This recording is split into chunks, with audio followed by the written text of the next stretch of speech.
Ang inyong narinig ay tinatawag na shofar.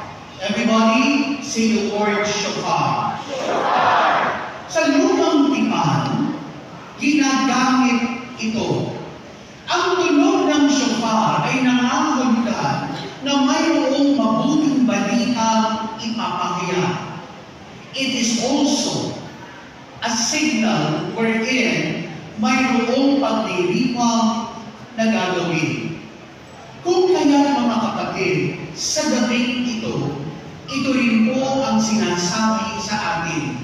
Pinapatunog muli ang shofar kasi may sinasabi sa atin. At ano ito? Ang mensahe na ang Diyos ay hindi nang-iiwan. Ang Diyos ay hindi nang-iiwan dahil para sa Diyos, walang iwanan. Sabihan mo ang katabi mo ngayon, walang iwanan. Ito ang mensahe gusto ko ipabatid sa inyo na walang iwanan at ito ang mensahe ng Advento. Ang Diyos na hindi nang-iiwan, ang Diyos na laging naririto. Ito ang mensahe ng Advento.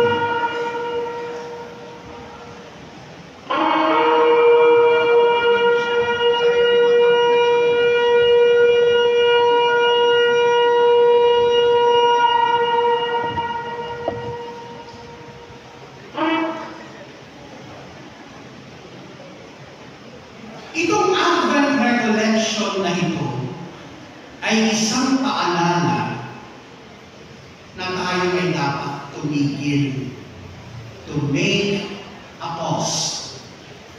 Lahat tayo, gusto ko imagine po ninyo na meron kayong red pause button sa inyong right lap. Ano sa lap ang Tagalog? Binte. Binte. No? Kita. Okay? Sa may binte. Dito may binte. Diba? Sa may gano'n dito. Kita. Okay? Nasa inyong kanan na hita. Imagine ninyo na meron kayong red pause button. A very shiny red pause button. Na-imagine na ba ninyo? Na-imagine na ba ninyo? Tignan ninyo! Huwag ako tignan ninyo! Nakikita na ninyo? Nag-visualize na ba ninyo? Okay. Dahil dyan, I want you now to hit your pause button. I want you to hit! Now! Hit! Hit! Ay, gusto ka sabay-sabay. Yung iba, walang activity. Walang ginagawa. Hit!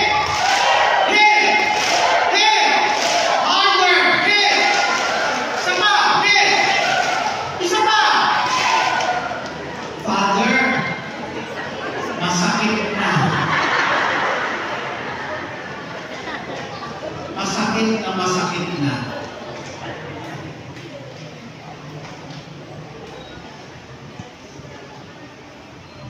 When we do recollection, hindi lang po ito patawa.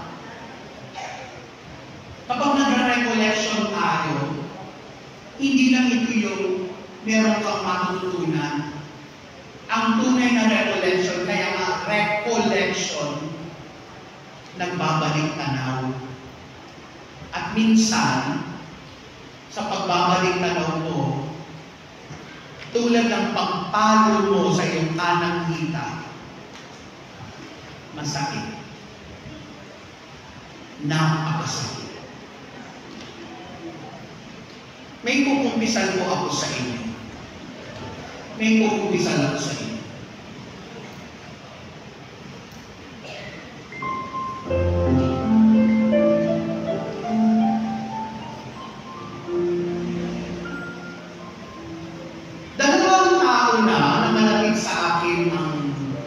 Nagyaya sa akin. Alam niyo kung ano ang invitation na iyon? Manood ng sine. Kasi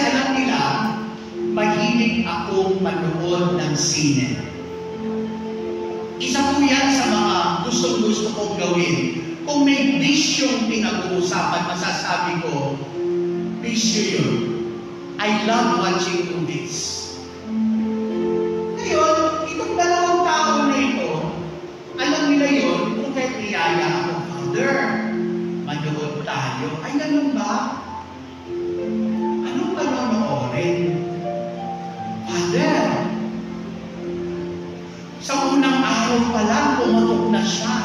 10 million. Alam niyo po kung anong tinutukoy na pelikula kay Maricel Soriano. Ano yung pababa? Meet, greet, bye.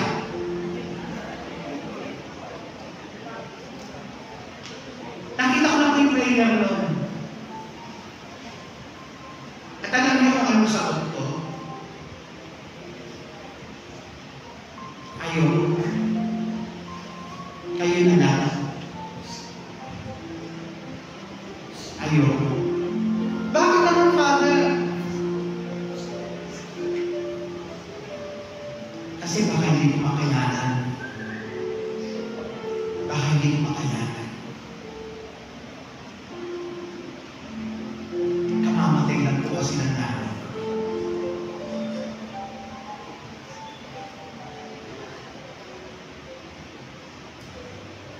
Actually, kaninang papunta po ako dito. I cannot help myself but to shed a tear. Naalala ko na naman ang nanay. Although this happened in 2021 pa, but it is as if nangyari lang kahapon or kanina. And the movie ni Maricel is about a mother na mamamatay. Sabi ko, hindi ko kaya. Kasi, baka, laro ako sa sinahan, baka kumabulbul ako. Alam ko, nanonood ako ng mga drama. Naiiyak ako kasi naaawa ako. Naiiyak ako sa mga ibang pelikula kasi nakaka-relate ako kahit papaano. But this time, ay kung panoorin. Kasi hindi ko pa nga pinapanood, trailer pa lamang. Parang bumabalik yung pakiramdam ng nawalan.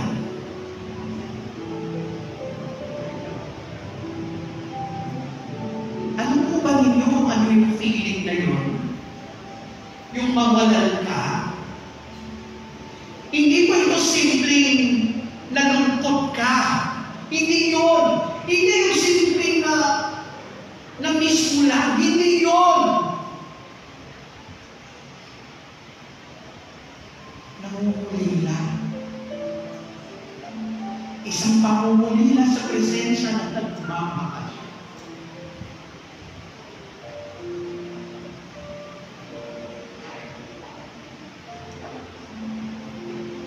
Masakit yun. Lalo na nung namatay si nanay, nung naalala ko yun, nung namatay si nanay, that was the first time na maramdaman ko ang labis na kalungkutan. It is as if there was a vacuum.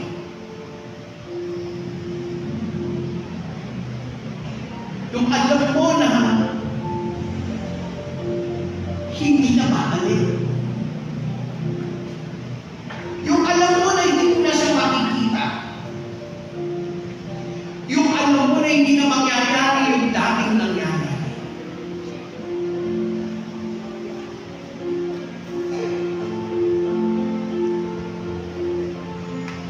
The sense of sadness is undescribable. Mahirap. sabi ko, huwag na lang. Huwag na lang, baka hindi ko makayan.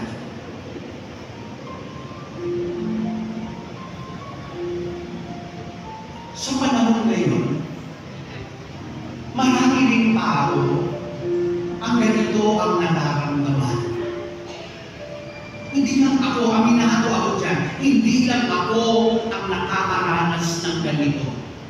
Lalo-lalo na sa mga nagdaang mga kalamidad. Napakahirap.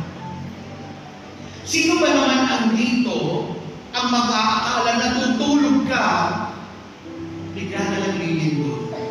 Hindi lang simpleng lindol, kundi napakalakas na lindol. Sino ba naman dito ang mag-iisip na linayos mo na ang iyong bahay, pero nung dumating ang bagyong Juan, bagyong Tinyo, lumipad pa rin ang iyong bubong? Not only that, nagkaroon pa ng landslide.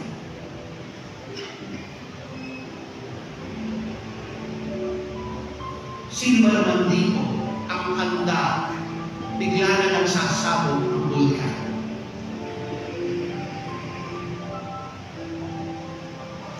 Mahirap. Masakit. At hindi ito biro. Hindi ito biro. At alam niyo mga kapatid, hindi kailangan maranasan mo ang hagupit ng Tinyo Juan, ng lindol, ng pagsabog ng bulkan. But isn't it, there are times na nasasaktan tayo dahil sa mga dumarating na pagsubok sa ating buhay. May itatanong ako sa inyo. At gusto kong sagutin niyo ito ng tahimik na totoo. Dahil madalas, sinasagot ito ng marami para lang may maisagot, para lang matapos agad. At ano yung tanong na iyon? Kumusta ka? Kumusta ka nga ba? When was the last time na sinagot ko ito ng totoo? Nung walang pagkukunwari. Kung okay ka, very good. Pero yan ba talaga ang sinasabi ng iyong isip at puso? Kumusta ka?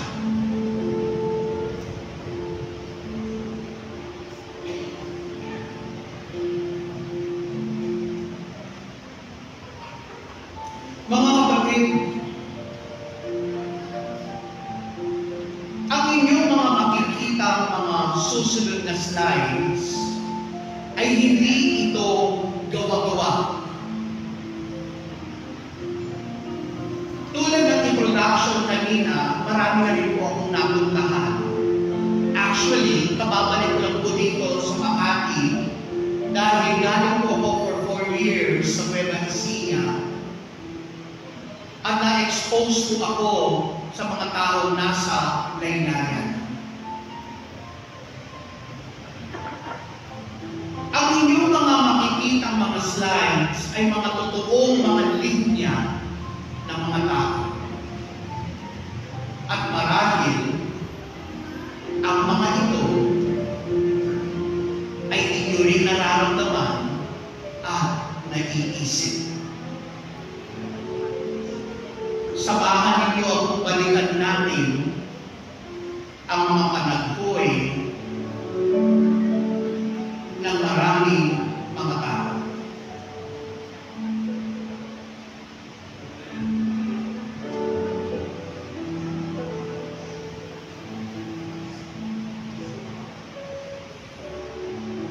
Kumusta ka? Father, pagod na po ang aking katawan at isip. Maghapon po ako nagtatrabaho, pero kulang pa rin ang kita. Nagkakasakit pa ang aking anak. Hindi ko alam kung saan ako kukuha ng pambili ng gamot. Pagod na pagod na ako.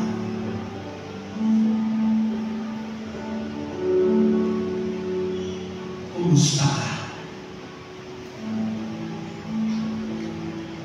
Payakap naman.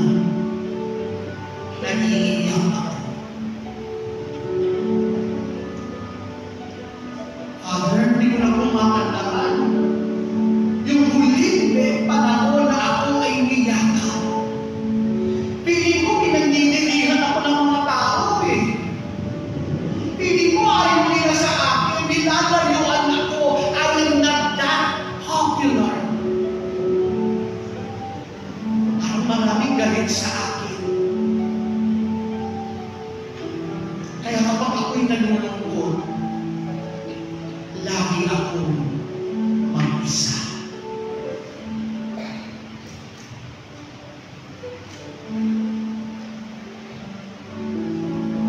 Kumusta ka?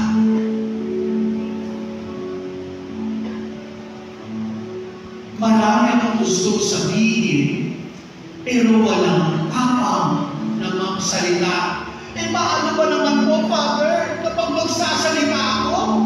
Lagi ako sinasabihan, buho ka! Tanga!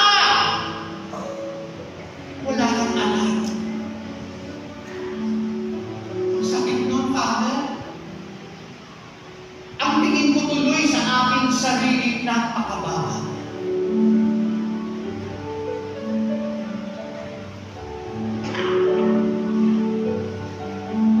Kumusta ka? Kasalanan ko na naman. Bakit ganoon?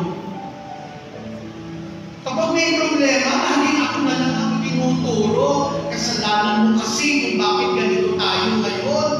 Kung hindi ka itinanganak, hindi tayo maggagala nito. Kasalanan mo!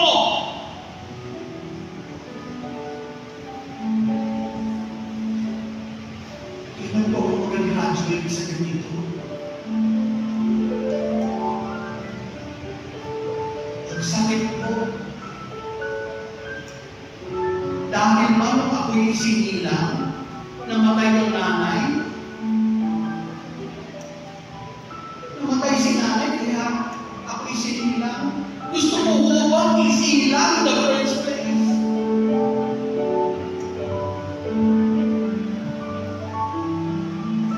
Kumusta ka? Deserve ko ito. Kaya ako nahihirapan. Kaya ako nasasaktan. Kaya wala ang pagtutunguhan ng buhay ko ngayon. Kasi makasalanan ako. Asaway ako. Kaya deserve ko ito.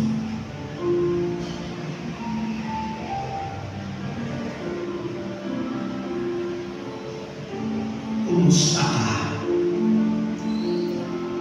Sumisigaw ang kalooban pero walang nakakarinig. Father, kahit naman magsalita ako eh. Wala namang gustong makinig sa akin.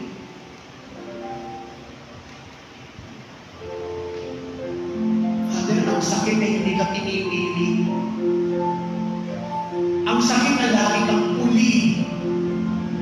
Ang sakit na wala ka lagi sa listahan.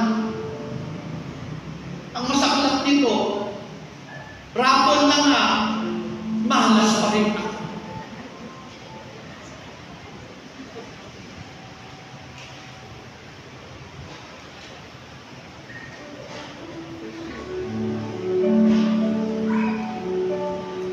Ang sakit na hindi ka pinipili. Mga kapatid, ilan lang sa mga ito ang nagsabi ng kanilang kalooban. Kayo, tanungin ko kayo, Kumusta ka? Everybody, put your both feet on the ground. Put your both hands on your lap. Bitawan niyo mula kung ano po ang hinahawakan ninyo. Breathe in, breathe out. Breathe in, breathe out. Breathe in, breathe out. Slowly, close your eyes. Lahat, idikit ang mga mata.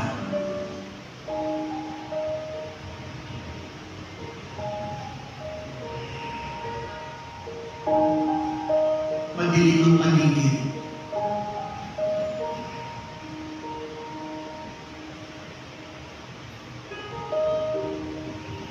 Napakadilim. At nakaramdam ka ng takot.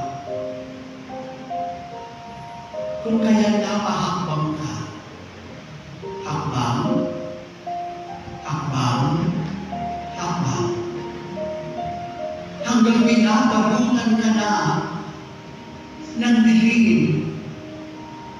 Kung kaya napatakbo ka at sumisigaw, tulong! Tulong!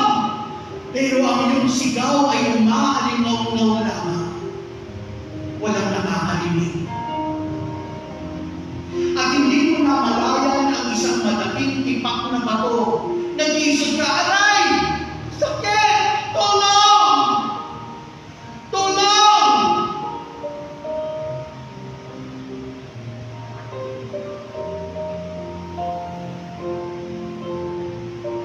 Napaiyak ka. Dahil naramdaman mo na nag-iisa ka. Tulong! Tulong!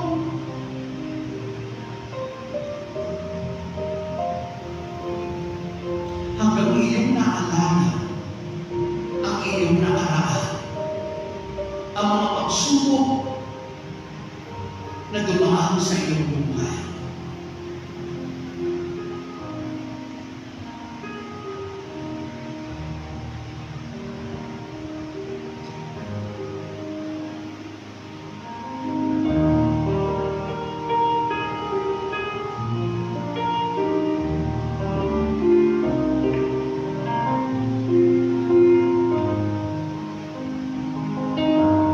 Panginoon, tulungan niyo po ako. At meron kang nakitang isang liwanag na papalapit sa iyo. At itong liwanag na ito, na papalapit na papalapit, ay iyong nakikilala. Si Jesus, lumapit siya sa iyo. Inabot niya ang kanyang kamay. At sinabi niya, halika, tumayo ka. At sa iyong pagdibdig, niyakap ka niya ng napakahigpit. Napakahigpit at binubulong niya sa iyo. Hindi kita iiwan. Mahal na mahal kita. Ano ba mangyari namin dito ako para sa iyo? Manalig ka. May pag-asa sa dilim. May milagro para din. Manalig ka.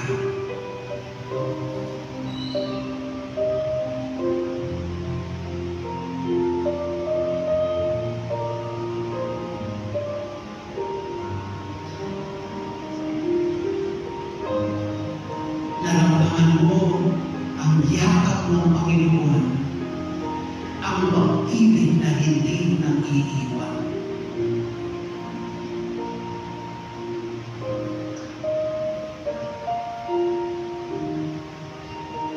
Salamat, Panginoon. Salamat.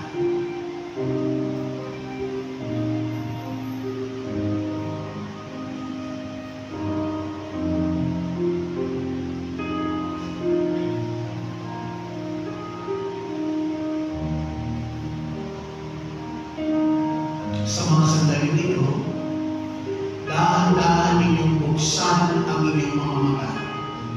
Huwag ninyong tignan ang inyong mga katabi. Buksan ang inyong mga mata. Tumingin lang ng diretsyo.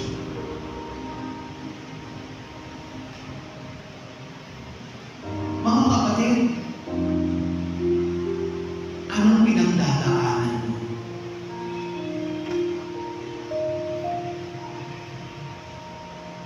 Ano yung mga bagay-bagay na hindi ko makatulog dahil sa kakaisip? May problema ka ba sa iyong kalusugan? May problema ka ba kay nanay at tatay, kay lolo at lola, sa iyong mga kapatid? May problema ka ba sa iyong trabaho? May problema ka ba sa iyong kasama? Sa iyong asawa? Sa iyong anak? Pakatandaan mo ito, may pag-asa sa dilim, may milagro parating. Pwede mo ba natin ulitin? May pag-asa sa dilim, may milagro parating. Pwede mo ba kayong tumayo? Lahat tumayo. At this point, ang ating Panginoon ay sinasabihan tayo maging instrumento ng kanyang pagmamahal at pag-asa. Marami sa atin ang tahimik lamang pero may pinagdadaanan. At gusto ko po sana maging tinig kayo ng Diyos. Lapitan ninyo ang isa't isa at iparamdam sa Kanya na hindi siya nag-iisa. At sabihin mo sa Kanya, may pag-asa sa dilim, may milagro parating. Manalig ka. Manalig ka. Ngayong panahon ng Advento, may biyayang ibibigay sa iyo ang Diyos. Basta manalig ka. May pag-asa sa dilim, may milagro parating. Pwede niyong simulan sa inyong mga katabi. Sabihin mo, yakapin mo, kamayan mo, at sabihin mo ang mga salita na may pag-asa sa dilim, may milagro parating.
Umuuna po kayo and do not be a distraction to others. Umuuna po kayo at nahimik tayo.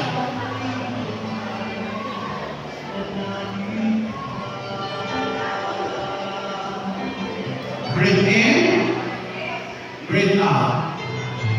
Breathe in, breathe out. May pag-asa sa dilim. May milagro darating. Ang panahon ng Adbyento ay isang panahon ng paghihintay. Hindi sa paghihintay sa wala, kundi paghihintay na alam natin ay darating. Paghihintay na muli natin maramdaman ang nag-aalab na pag-ibig ng Diyos. Everybody, ipikit ang mga mata. Muling ipikit ang mga mata.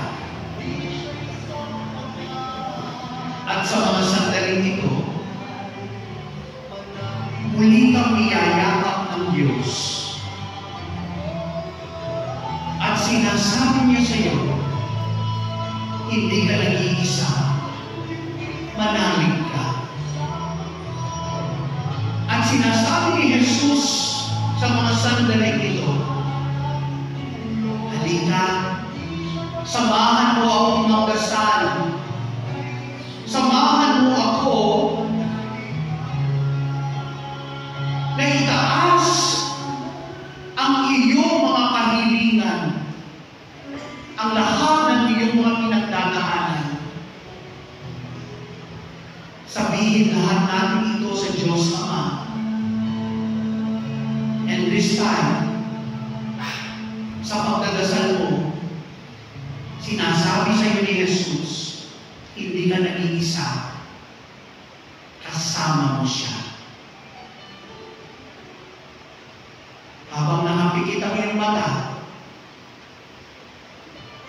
niyayakap ni Jesus habang dinadasal ang panalangin kanyang itinuro sa atin. Sabay-sabay tayo kasama ni Jesus nagdasalin ang Ama namin.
Introduction pa lang po yun.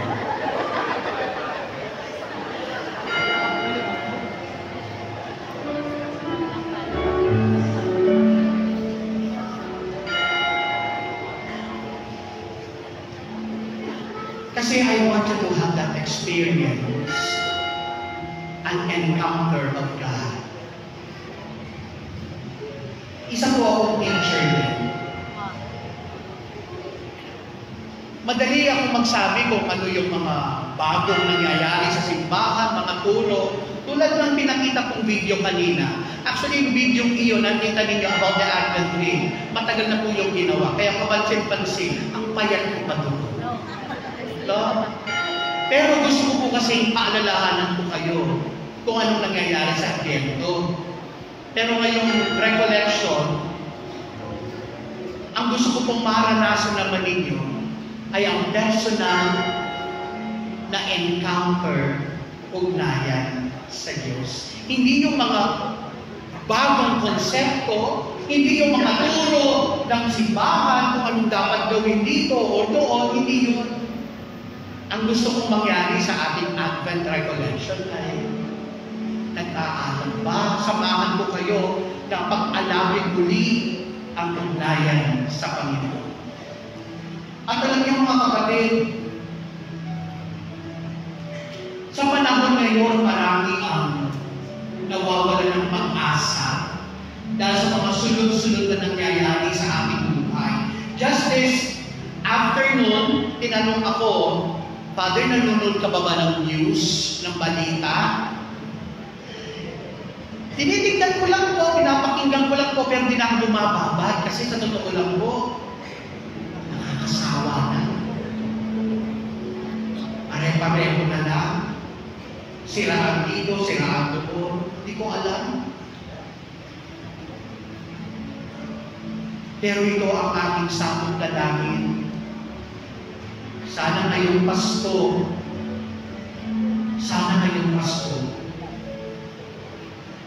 mabigyan tayo ng liwanag sa gitna ng dilim at lakas sa oras ng kahinaan. Paano mangyayari ito?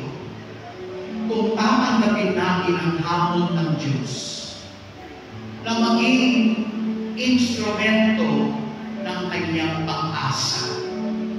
Ang pag-asa hinahatid niya sa bawat isa. Paano ba natin ito gagawin? Madali lang. Ito ay sa pamamagitan ng TGP. Hindi po ito the generic pharmacy. No, hindi po ito the generic pharmacy. Ano ba ang TGP? Ang TGP ay tumutugon, ginagalingan, pinaninindigan. Ano yung T? G? P? Pinaninindigan. Huwag na tayo sa letter T. Tumutugon. Tumutugon.